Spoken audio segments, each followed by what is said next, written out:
Hello and welcome to the final episode of The Rise and Fall of the Chill Out Room, a history of ambient house and ambient techno 1989 to 1996. And today we'll be looking at the legacy of ambient house from 1997 through to the present.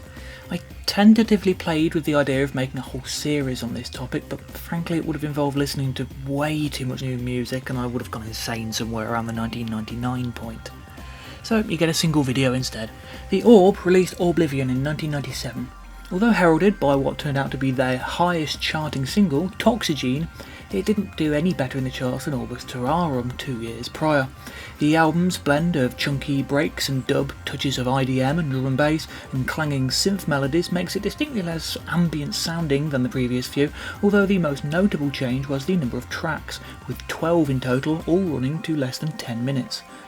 A second album from this era, Cydonia, followed 4 whole years later, internal label issues delaying it for around 18 months, and was met with severely negative reviews, bemoaning the inclusion of trip-hop songs and the by then unfashionable and ambient house sound, now incredibly dated in part thanks to Radiohead championing the IDM sound of Warp Records, which was the coolest electronica to be listening to around the turn of the century. This would be the last Orb album to follow the structure and feel of their classics, and saw the group drop by Island. Alex would work with a number of different collaborators on the diverse or incoherent Bicycles and Tricycles, an album that featured little in the way of ambient, no linking sections, and forays into electro, pop and hip-hop, before embarking on a new version of the Orb which would consist of largely him and one other collaborator. This led to an alternating series of releases, split between acclaimed collaborations with Thomas Feldman, released on Compact, featuring that label's dusty dub techno and pop ambient sound, and oddities recorded with Youth, including the reggae-heavy The Dream, and a Guitar 4 collaboration with Pink Floyd's David Gilmour. 2016's Chill Out World blends the pop ambient sound with the early 90s style collaging to create the group's most ambient sounding record, and one well loved by long-term fans. More recently, albums with Michael Randall resulted in collections of dub, house, pop reggae and space ambient, while Patterson has worked with other collaborators on separate projects. Personally, I feel a return to the approach of the band's earliest albums, with different collaborators brought into the same album, sometimes working together, sometimes working on their own with Patterson, could result in some great Orb albums instead of a run of decent but slightly forgettable projects, with the creativity spread maybe a little too thin. Expanded reissues, anniversary tours and a documentary in recent years have all seen the name reclaim a lot of its cool though, and Patterson has become one of the elderly statesmen of modern electronica. Sun Electric released their final album, Via Nostra, on Apollo in '98. Following musical movements of the time, the pair branched out into future jazz, drum and bass and IDM for this final work, with excellent production as usual. Other than a collection of archived pieces and a one-off 12-inch for the Orb's Bad Orb label under the name SE Berlin, this marked the end of the long-running project. Since then, Max Loderbauer has had a successful solo career working in experimental and electroacoustic music, collaborating with names like Ricardo Villalobos and Vladislav Delay. Tom Thiel's career has been less prolific, but he has released a couple of albums of minimal music, as well as 3 records with dub outfit Bus. Enigma's 4th album, The Screen Behind the Mirror, was somewhat of an improvement on Le Roi est mort, Vive le Roi, but still failed to capture the magic of the earlier records, and since then Michael Cretu has been focused on removing most of the ambient elements, turning the project into new age pop, with worsening results every time. System 7's final album for Big Life was Golden Section in '97, which combined breaks, dub and ethno elements into their trance-leading sound, and it was not a huge success, but at least an admirable experiment. Starting with 2001's 7th Wave, Hillage and Garordi released material on their own A-Wave label, and generally worked with far fewer outside producers, honing in their own sound and developing it towards tech house, psytrance and progressive techno. In 2005, they formed Mirror System as a way of channeling their more ambient side, releasing a number of smooth, polished, largely Psybient-leaning records. Biosphere is almost certainly the only ambient artist to play a large part in this series, whose biggest success actually occurred outside it. 1997's Substrata found Geir Jensen moving from Apollo to British experimental label Touch. Although begun as a series of pieces utilising jazz loops, some of which can be heard on the recent Alternative Versions album, these percussive elements were later removed from the record, resulting in a collection of stunning beatless ambient synth tracks. Arguably Biosphere's best portrayal of the Arctic landscape he grew up in, Substrata is widely considered one of the all-time greats of ambient music. Combining the bleakness of dark ambient with analog synths and melodies of the ambient house era, it's a record out of time that succeeds on its own terms rather than musical movements. 2000's Cirque features a similar array of sounds but reintroduces the rhythms again, including jazz loops that bring the music close to trip-hop and drum and bass in places, but retaining Jensen's chilly ambience at its core. Since then, he's largely alternated between the two extremes of his style, with sample-based abstract ambience, including albums built entirely from recordings of folk songs, classical music and field recordings, and collections of ambient techno utilising melodies and beats. For the past decade, largely releasing on his own Biophon imprint, Gaia has also been reissuing all his earlier albums with bonus discs of worthwhile bonus material, making his Bandcamp page a near-exhaustive collection of his varied and consistently strong back catalogue. Mixmaster Morris has continued to DJ through to today, but his Irresistible Force project has mostly lain dormant. 1998's It's Tomorrow Already felt like it may have simply been part of his ongoing career, but it proved to be his last album for almost 20 years. Released on Ninja Tune, It's Tomorrow Already finds Morris embracing that label's own down-tempo sounds with jazzy samples and drum loops, over which the usual Irresistible Force staccato sounds are splashed. 2017's surprise comeback album Kira Kira continues this approach with updated production, a little more dub in the bass, and a touch of Psy in its sound choices. Perhaps not surprising given its appearance on Youth's Liquid Sound Design label. Neither album is on the same level as his first two Rising High classics, but neither are failures either, and they're both worth a listen. David Mufang and Jonas Grossman returned to their Deep Space Network project in 2004 with the album Raise This Flap. Not a comeback that anybody expected, and it may even have gone unnoticed by many due to the use of the abbreviation DSN on the cover. Less reliant on samples and analog drum machines than the group's earlier works, Raise This Flap instead presents music indebted to minimal techno, funky down-tempo and laptop sound design. There's just enough of the group's earlier quirkiness to recommend the album to fans of their early 90s albums, but on the whole this is a very different music from a very different era. The pair released similar music on a trilogy of albums as part of the group Conjoint. Move D has had enormous success with his solo career, frequently working in deep house but also not afraid to experiment with other styles. Grossman released a solo album of electro jazz and down-tempo funky breaks while working as a graphic designer. The future sound of London took an unexpected break at the end of '97. Following their psychedelic DJ mix for Kiss FM, a monstrous psychedelic bubble exploding in your mind, they spent several years moving to a new studio and working with an enormous range of musicians, eventually reappearing with a new album in 2002, 6 years after Dead Cities. Released under the name Amorphous Androgynous, the Isness found the pair incorporating psychedelic and progressive rock, folk, funk and Indian classical music into their sound, with the project then led by Gaz Cobain, now adopting what might be charitably called a cliched hippie lifestyle. One of the all-time great fanbase killing albums, it sold surprisingly well given how many people responded badly to the leak before release, reaching a reasonable number 67 in the album charts, but by the time the follow-up Alice in Ultraland came along, there weren't enough fans left to scrape the album into the top 100, despite the band returning to a major label for its release. In 2007, FSOL Digital was launched, initially as an experiment to see if there were people interested in purchasing downloads of unreleased 90s tracks and some of Brian's solo experimental projects. There were, and it's been the band's home ever since. Among the unreleased works was the lost 1994 album Environments, which was finally released in 2007 under the FSOL name now, with Amorphous being kept for the group's psych rock music. Instead of releasing a conventional comeback record, a run of Environments albums was released, tying together thematically linked unreleased 90s tracks with a handful of new recordings. By the time 2012's dusty, acoustic-leaning Environments 4 came along, the music was pretty much all new, however.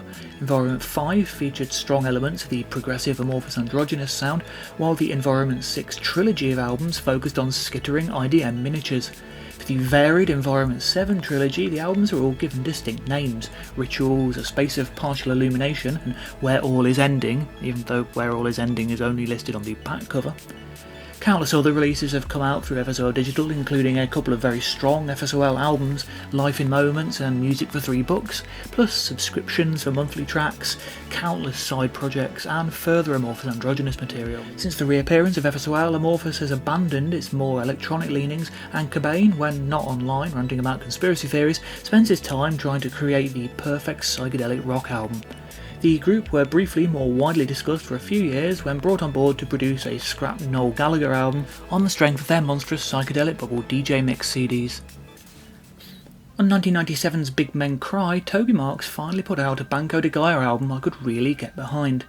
With a much denser and more organic production, the world music elements and electronic melodies blend brilliantly, especially on the gorgeous ambient closer Star Station Earth. Another to follow the self-releasing route, Marks has put out a steady stream of Banco De Gaia records since. Although generally sticking to his own sound, he has developed things over time, with now more emphasis on live instruments and poppy vocals over ethnic samples, although there are still diversions into synth ambience and occasionally slightly crude trance in others. Apollo changed its sound radically in the late 90s. Renard was clearly keen to take on board new styles, but it does sometimes feel a little like a cash-in exercise. By 97, the label were releasing vocal and guitar-led Big Beat by the late great Planet Earth Club. Several older names appeared one last time, including Locust with the jazzy vocal trip-hop of Morning Light that owes absolutely nothing to the dark harshness of Van Hoen's earlier work. He also released an album of glitchy experiments under his own name. Moving Through Here finds John Beltran moving in new directions, including incorporating IDM and drum and bass, but apparently the artist was also pushed by the label to include sounds and directions he wasn't interested in, leading to an awkward album that neither the artist or label were fully satisfied with. Manor headed straight into Big Beat with the chunky sounding 5-1, complete with plenty of guitars and guest vocals from then popular singers Finlay Quay and Crispin Mills, on an album that sounds nothing like their debut. David Morley's Tilted is mostly a dark breakbeat affair. A handful of new artists brought in for the label's final few years generally worked in the area of future jazz, other than Hox's pansonic meets post-punk strangeness. The label closed its doors in 2001. Many years later it reopened with a very different perspective. Much in the way Apollo and Warp mirrored each other's designs and musical styles in the mid-90s, the two now share a sound. Apollo is home to just about anything other than straight-up dance music, with indie and singer-songwriters as likely to be found as ambient music. Of the label's classic era artists, Mark Van Hoen has been the busiest, releasing a stream of albums under his own name and as Locust, covering everything from heavy breaks to ambient balladry and lo-fi electronics. Several other Apollo artists such as Tournesol and Manor haven't been heard from since the mid-90s. Higher Intelligence Agency spent the second half of the 90s working on collaborations. Shadow, named after the organisation in Jerry Anderson's UFO sci-fi series, finds Bobby Bird working with Pete Namlook on a pair of dark, sinister, crunchy IDM records. And in 2000 he brought Geir Jensen to the UK to record a follow-up to Polar Sequences. Birmingham Frequencies samples daily life in the city and is a gentle and relaxing, somewhat uplifting ambient techno album, very much in contrast with the pair's first collaboration. After that, Bird disappeared for the best part of 2 decades, with no music appearing until 2020's Discotron EP, combining his classic sound with electro elements. 2022's Song of the Machine is a field recording based work originally designed as part of a live art installation. About 8 Minutes by Limited Noise is a bizarre blend of future jazz and harsh electronic experimentation. Planned to be the final album on Recycle or Die before the label closed, it was eventually released on Multicolour Recordings in 2001. Recycle or Die's most enduring artist, Baked Beans, released their third and final album, Two Beans or Not Two Beans, yep, they never gave up the bad puns, on German label Dayglow in 1997. Not featuring Nicole Meyer, the remaining pair sculptured a series of pieces which draw on the group's usual sound, although slightly smoother and more synthetic than on the first 2 albums. Helmut Zerlett continues to be a regular part of the German music world. Gottfried Tolman sadly died in 2015. Although veering away from ambient by the mid-90s, Autechre's career has continued to dabble with it on occasion. The textures and melodies of 97's chiastic slide are very appealing, even if the crunchy, mangled hip-hop of the rhythms pushes many of those electronics to the rear. By 1998's LP5 they were peddling a new hyper-digital kind of sound design, one which they have continued to refine over the years since. 2001's Confield is among their most inaccessible works, but also one of their most atmospheric. 2008's Choristis is bookended by beatless pieces, while 2010's Oversteps pushed melody and atmosphere to the fore once again for the first time since 1994. Recent expansive and exploratory releases like LSEC and NTS sessions have given the pair space to indulge in more ambient work such as the hour-long All End.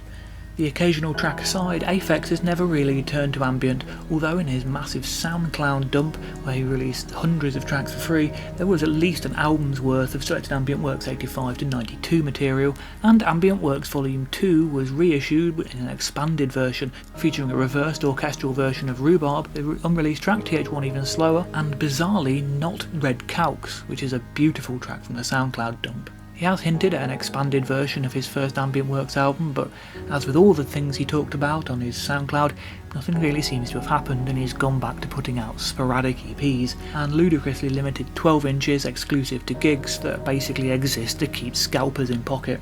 Warp continued to be at the forefront of IDM through the 90s and into the early 2000s, where it was joined by a large number of other labels working within the style, the likes of City Centre Offices and Neo-Ouija. As the style began to become a bit old hat a few years later, Warp neglected to seek out a specific new direction and instead opened its doors to all kinds of music, first making some much needed cash off the back of landfill indie band Maximo Park, but now releasing everything from R&B to folk.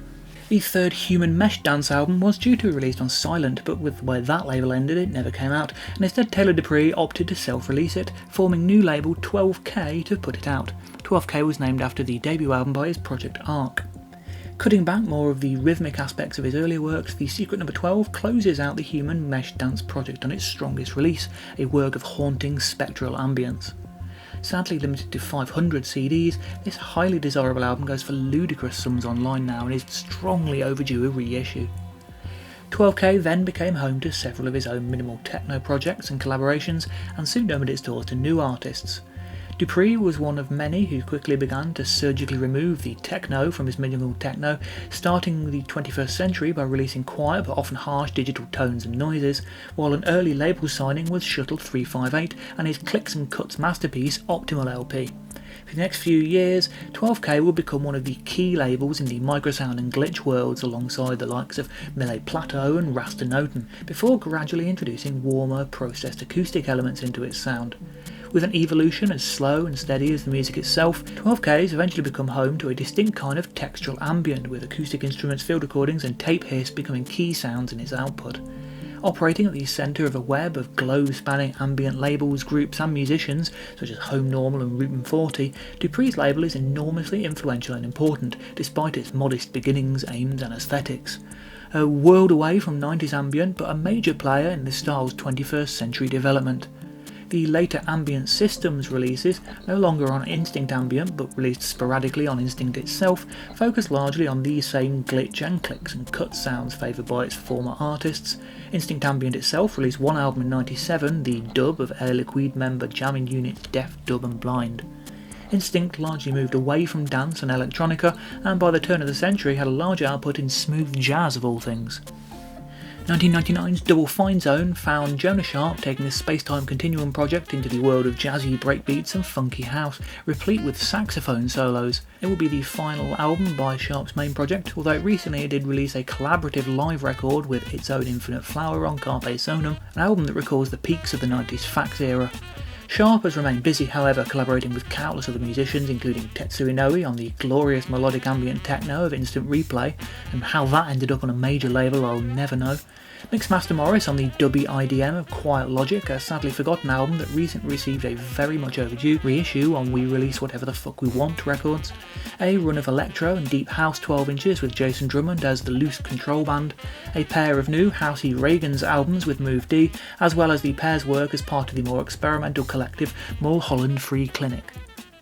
An intriguing one-off from 1997, Glide's Space Age Freakout live at the Bubble Bath, Liverpool, is a project by Will Sargent, best known as being the guitarist in Echo and the Bunnymen. This was a recording of a live performance in 1993, which finds Sargent fully embracing the early ambient house sound, lots of NASA samples, new age tapes in there, various waves and wildlife calls and all the usual sounds mixed in with synths and drum machines. If it had been released in 1993, it would almost certainly be seen as an absolute classic of the era. While it doesn't reach the heights of all-time greats like Neutron 9000, Lady Burning Sky or 1431 by Global Communication, all the compositions are solid, but the overall construction of the album really feels like the kind of thing that is often talked about from ambient house but doesn't appear as often as people imagine. Sadly, delayed till 1997, the album went largely unnoticed, the style completely old hat and utterly unfashionable on its release. Even the artwork suggests this, the ridiculous psychedelic car image fitting in completely with the early ambient house ideal, thoroughly jarring with the much more modern late 90s minimal typography. Feels like a real missed opportunity and something that would have been great to have come along at the right time. Somewhat of a lost classic. James Bernard released his second album, Symphony for Biomechanical Breakdown, in 1997 on the industrial-leaning Side Effects label. A darker, more experimental work than Atmospherics, it no doubt confused listeners who stumbled across it at the time. A second Influx album, Razor Blades and Ice Cream, came along a year later displaying a selection of melodic IDM and acid pieces. After this, Bernard carried on in relative obscurity for a few years, self-releasing albums of stripped-back ambient IDM and collections of unreleased pieces from the 90s. In recent years, his work has been rediscovered and reappraised, releasing albums on American labels like Strangely Isolated Place and Past Inside the Present, collaborating with artists like 3-6 and building up a new catalogue of work. Generally veering towards the beatless melancholic style of ambient favoured by those aforementioned labels, his new material has been very well received. Tom Green released two further Another Fine Day albums after his fantastic debut. 2000's Salvage indulges in the jazz sounds so popular at the time, although the pre-existing acoustic elements in Green's music make it a more comfortable fit than for many other artists. Later tracks incorporate subtle Eastern elements. If not quite as atmospheric as Life Before Land, fans of the album should still find a lot to enjoy. 2004's Chasing Tornadoes EP offers up similar material, while the third album, A Good Place to Be, came out in 2015, a lot later, and focuses much more on live instrumentation with piano, mbira and jazzy brushed drums throughout the way. Despite this, there are still plenty of electronics to be found throughout the record, and the peaceful atmosphere and beautiful melodies make it a truly wonderful work. There are also a handful of digital EPs of piano and mbira improvisations on his Bandcamp. Green also released some more traditional Eno-esque ambient with music for MRI scanners, music for Tai Chi and Low Tide. Sadly, health issues have kept him from creating much music in recent years, but one hopes that one day he may be able to release new Another Fine Day works. It's fair to say that the majority of fans believe that Woob was over after the end of Emit Records and Franklin's third album being scrapped before it was even begun. A second Journeyman album, National Hijinks, was released in 1997 and leaned heavily into breaks and trip-hop, as was the fashion at the time. And then in 2010 he reappeared offering a kind of new album, Repurpose, including a couple of tracks from the second Woob album, a couple of compilation pieces and a couple of new jams. Franklin described it as a spiritual successor to 1194, suggesting that 4495 had been considered a bit of a mistake.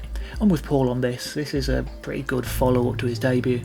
What happened next was an even bigger surprise, however. Woob started churning out music faster than just about anyone else on the scene. Compiling a bunch of one-offs and new tracks originally released as Max and Harvey, another Woob album came along, Have Landed, sounding like a more cinematic version of earlier recordings, and a pair of more synth-heavy cinematic albums, Ultrascope and Ambient Disaster Movie. This is where things got too chaotic for me, however, with albums being reissued in different formats, many of them time-limited, limited edition digital releases available only for a certain time, which is, a shit idea. Compilations of tracks released in different formats. MXV is a companion album to Intervision 1015 and includes a bunch of new material / remixes and most of the unmixed time-limited bonus tracks now remastered from the special edition of the album that are no longer available, apparently. But what does this mean? Albums linked to ongoing narratives that keep coming back, a run of numbered albums, and an unexpected dive into synthwave and even touches of vaporwave. There are now original, 21st century remaster, drift, lost and monochrome versions of 1194 available on the Woob Bandcamp, and similar versions for many of his other albums. The most recent release is vocal synth pop. I think I now know how other people feel when they look at FSOL's discography and get a headache. Emmett's final full year was 97. Slim 0097 began the year with a mix of future jazz and vocal trip-hop. Not the kind of album one would expect on an underground label like this. There's material on here that could easily have had some commercial success. In stark contrast, Beat System 2297 is probably the label's least commercial release, 52 minutes of dark ambient, glitchy sound art, drone, ethnic percussion and cheap Casio keyboard drum beats. The year's one compilation, 1197, featured a number of label artists and suggested good things for the future. However, the label's final release was Natural Language 0098, not released until almost a year after Beat System. An experimental sound collage release, varying wildly from noise to free jazz, modern classical to electroacoustic sound art. It's an odd release to go out on, but a good one. A final compilation, 1198, never got past the promo stage before the Emit label went bankrupt. Or, in the words of more than one artist, the owners ran off with the money. Not a great way for things to end for one of the most forward-thinking and original labels of the year. Emit was relaunched in 2013 by members of Miasma and International People's Gang. With their similar numbering and naming system and art style, this version of the label opened with 2 compilations, both capturing the range of styles familiar from the earlier releases. Sadly, only 4 albums ended up being released before this version of the label folded as well. Girl Soul 1104 and 302 Acid 0005 contain decent, if anonymous, mid-tempo IDM. Gaudi Tester 1105 is a very good blend of dub, down-tempo, ethnic sounds, ambient and field recordings. International People's Gang were the only group to port over from the first version of the label, with 0006 a pretty solid follow-up to their plunderphonic debut. After this early 2006 release, Emit was once again dead. International People's Gang self-released a final album in 2010 with an unexpected turn into including guitars and vocals in the music. Fellow Emit artist Martin Jarvis sadly never released his second Gas album or any more Gas material at all. He has since released a handful of pleasant synth tracks as High Skies over the past 20 years, although none stand out in the way his Gas material did. Bill Laswell's post-96 discography is enormous and I'm not going near it, sorry. When Aedena cycle broke up in 94, Gout Barlindhaug retained the name. Debut album Albite was eventually released in 97 and is a murky lo-fi slice of Arctic ambient in the typical Biosphere inspired style. It would quite possibly have made a mark if it had been released a little earlier. Founding member Sveinberg appears on a few tracks. By 99, Barlindhaug had caught up with the times and a second album, Cargo Cult, features a mix of drum and bass and future jazz. Third album, Kolar Goy, was released under the name Kolar Goy and expands on those sounds. Another project from the Aedena cycle, Alanya Volcano Ruiksop family, was Drum Island, whose sole self-titled album came out in Apollo in 97, with its jazz samples also falling into the same category. You know, I never see anyone talking about that whole future jazz down-tempo thing from the late 90s. It seems to have been completely forgotten about in a way almost all other styles and scenes haven't. I'm eagerly awaiting The Guardian writing up a future jazz revival article any day now. In 1998, Shpongle was formed from the remains of the Infinity Project and Mystery of the Yeti, and Simon Posford and Raja Ram quickly found themselves at the centre of the Psy world. Debut album Are You Shpongled remains a classic of the style with its minor key, trancey synths, dubby beats, world music elements and druggy overtones. There is a whole world of this music out there, although long-time listeners of this series will know that it's not really something I enjoy. Sounds from the Ground continued their career as one of the bigger names in ambient dub, frequently releasing through Waveform. Waveform itself finally started releasing original albums in 1998 with the debut album from 01. Although a considerable amount of the label's output is in ambient dub territory, there's also some future jazz on there, plus a couple of releases by Open Canvas, the ethno-leaning project by Berlin school producer Alpha Wave Movement. The more electronic-leaning side of the label's dub sound, with gentle IDM-style drums, is where the term psychill seems to be most appropriate, a style that developed around the turn of the century with artists like Blue Tech. There's a definite crossover in sound with some Beyond artists like Higher Intelligence Agency and A Positive Life in the music of Blue Tech and some other waveform artists like Omnimotion. The final few years of the label were focused largely on releases from 01 and Sounds from the Ground, with the last physical release coming out in 2015. 3 more digital releases followed, with nothing from the label since 2020. Nevertheless, this makes Waveform by far the longest lived of the era's labels, with 26 years of music to its name. Fax carried on well after the ambient craze had died down. While release numbers had dropped dramatically by the late 90s, no more were fans treated to an album every week, more like one a month, there was no slacking in regards to music and development. Occasional fact-style ambient came along, such as on the ongoing Dark Side of the Moog series, which lasted 11 volumes, of which 6 and 7 are two of my particular favourites, but on the whole, Namlook wasn't one to look backwards or even stand still. For example, the label released a series of avant-garde compositions from Oscar Sala. Namlook's collaborative series continued with several more Psychonavigation and Outland albums with Bill Laswell, while the Move D collab stretched out to more than 20 volumes of exploratory house and techno. Jet Chamber went from strength to strength, incorporating drill and bass, ambient, future jazz and funk, while further volumes of Silence, From Within, Sultan and 2350 Broadway were also released. Polytime was a collaboration with vibraphone player Carl Berger. The second Fires of Orc album blends Biosphere's Substrata and Cirque production with Namlook's spaciousness into one of the label's finest releases. By the mid-noughties, Peter brought on board a whole range of new producers to release and collaborate with. Producers like Anthony Rother, Christian Scheck, Steve Stoll, Thomas Heckman, Gabriel Lamar and Lorenzo Montana brought a contemporary touch to the label, putting out IDM, tech house, dub techno, and also being encouraged to expand their own sounds into more ambient territory. Also, after a few years of some truly terrible artwork, the Fax House style had reverted to strong design once more. Tetsuya Inoue even returned to the label for his final album Inland, returning to his earlier style after several years of experimenting with glitchier and noisier sounds. Presumed dead for many years, recent reports are that Inoue is still with us and living in Japan, choosing to cut himself off from his former life, a kind of self-imposed isolation that isn't entirely uncommon in the country. Namlook's self-titled series ran to nearly 30 volumes, with most of the later ones being intricate studies for drone and sound design.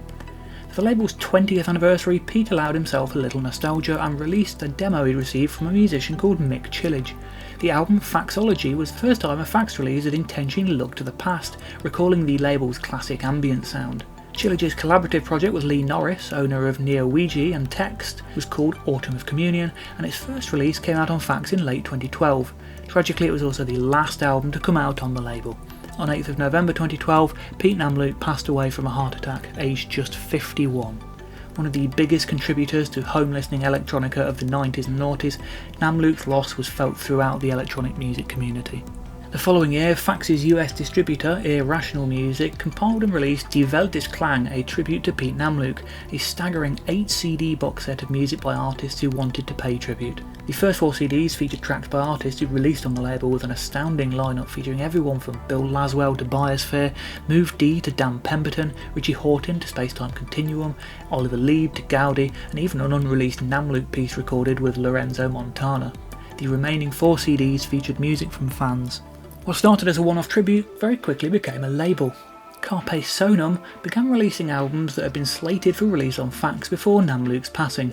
Indiana Drones for Lost Tales Volume 3, In the Silence of the Subconscious for Longing Daylight.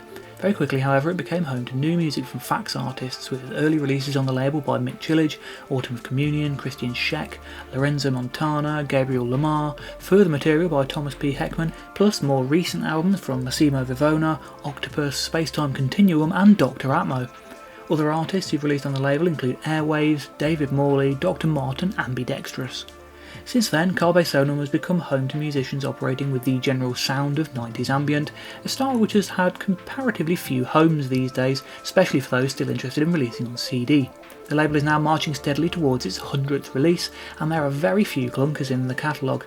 It might not be as forward-thinking as Fax. I'm sure if Namlook was still with us, he'd have adopted a lot of sounds we'd never have expected, but for fans of that 90s sound, there's a treasure trove of wonderful music to explore.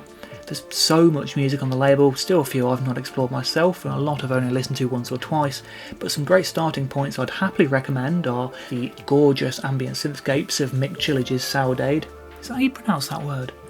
The dripping textural melodic downtempo of Autumn of Communion 4, the hazery, summery ambient drift of Motion Field's Luftrum, the melodic electro IDM of Dron's Com, Arctic Circus Cirrus Facts and Offland Excursion, both ambient techno of the highest quality. With its distinctive fax-aping covers and links to the original artists, Carpe Sonum is the most visible of the Namlook-inspired labels, but it wasn't the first. Dutch label Databloem opened in 2002 and has cited fax as its main influence from the offset. Perhaps the thing the two labels have most in common is variety. Dennis Nopper's label covers every facet of ambient and is not beholden to some golden age style. True, there's a lot of classic synth drift on there, a bit too much for my taste, but also glitchy early noughties experimentation is very well represented, especially in the early releases, while more techno-leading producers include Steve Stoll and Autechre. The sparse drones of Ufoy are in abundance, as are tribal ambient works from Matthias Grasso and former Solitaire member Amir Baghiri, and I've stumbled across several odd, obscure releases here that I couldn't even really classify. 90s style ambient techno can be found scattered throughout the catalogue. It's not a catalogue I know very well, so there may be more that I've just missed, but Skura Antic, Nichillage, Nak Plank, Autechre, Lingua Lustra and Motion Field and Californian Storm are all good starting points.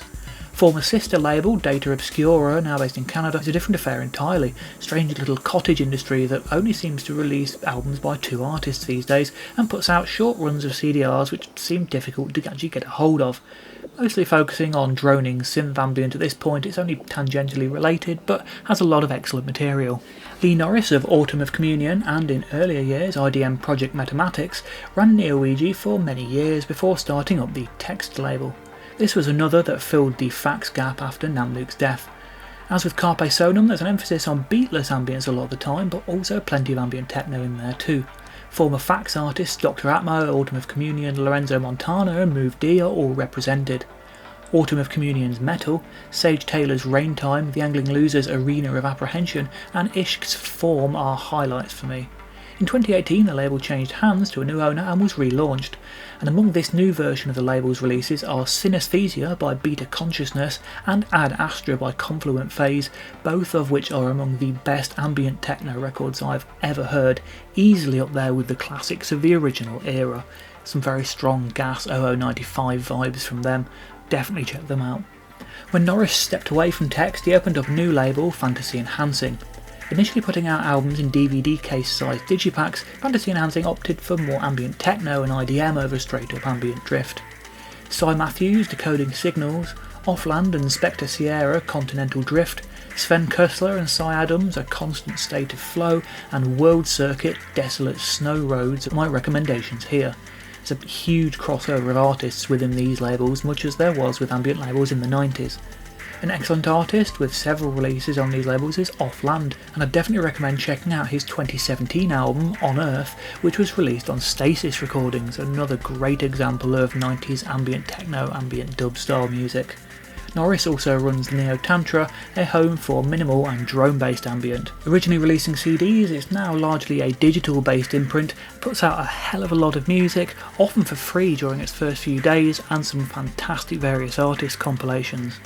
The frequent text and fantasy enhancing artist is Ishq, the project of Matt Hillier. The first Ishq album, Orchid, is a classic of the style. Coming out in 2001, if it had been released in '94 it would be frequently ranked alongside the big names of ambient house.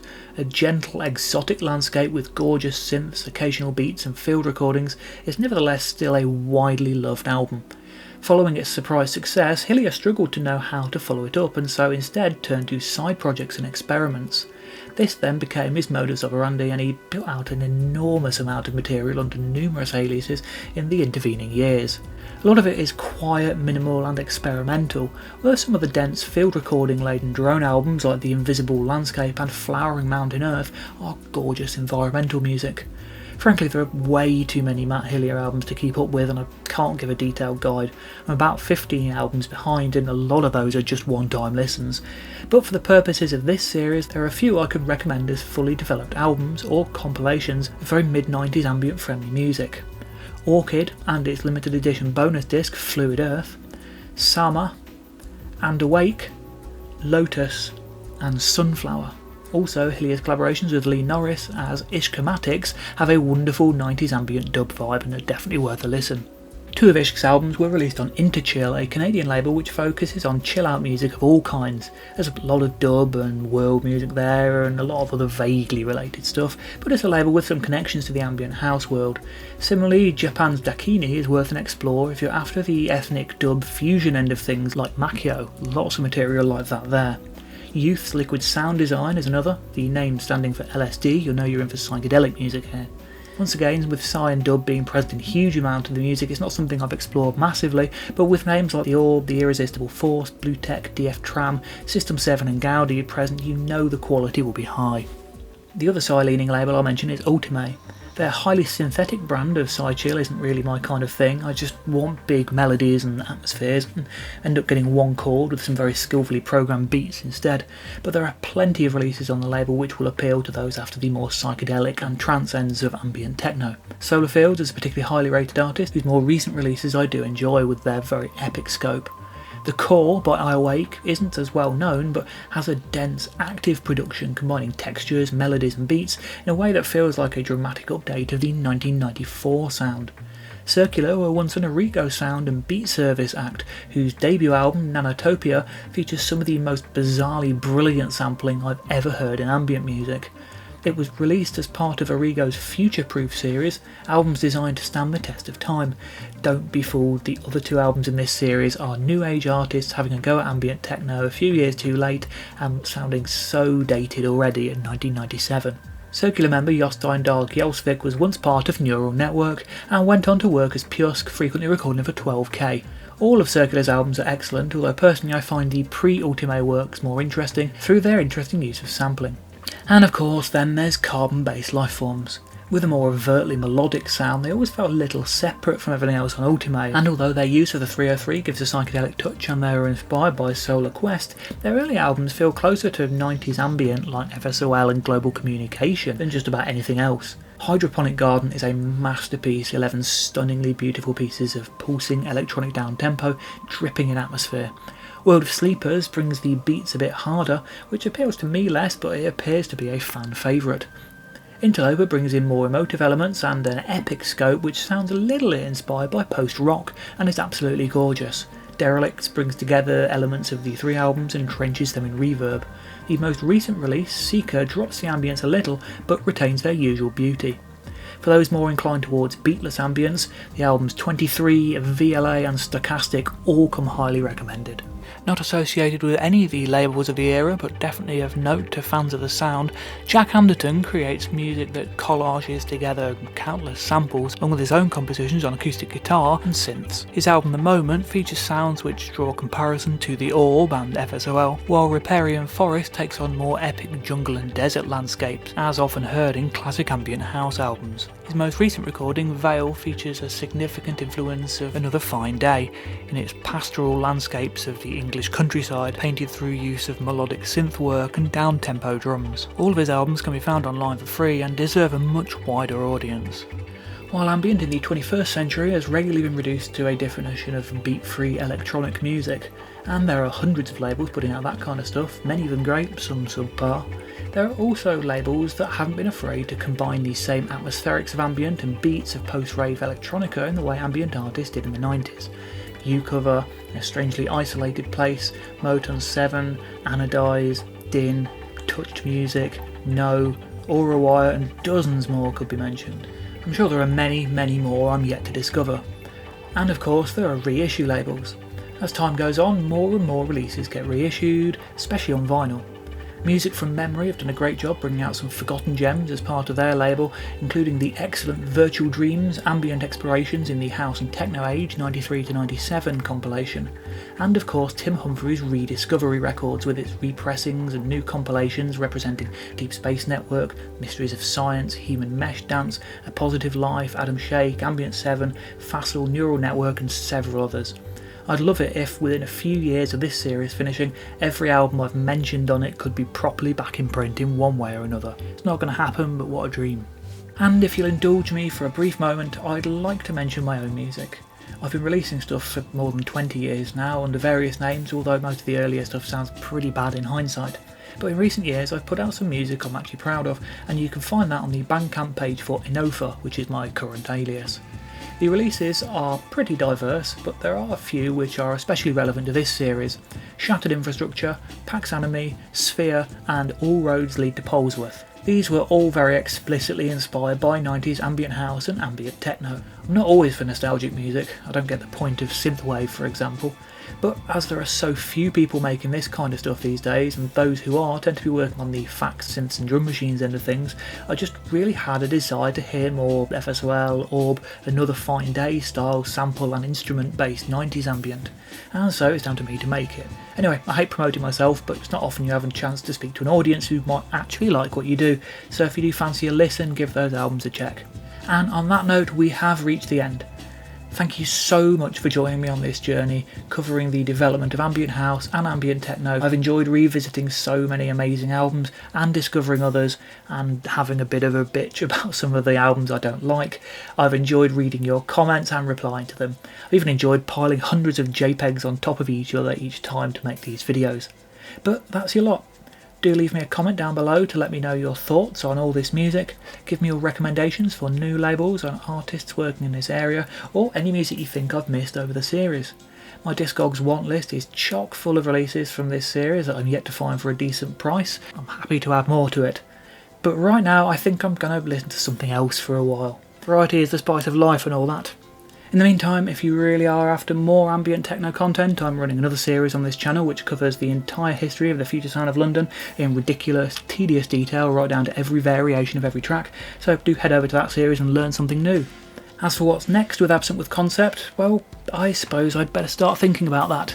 And in the meantime, there's also a Spotify playlist linked down below which will cover all the music that's on Spotify that's been featured in this series over the past 6 months or more. Thank you again for watching, and I hope you join me for whatever else comes along next. Bye bye.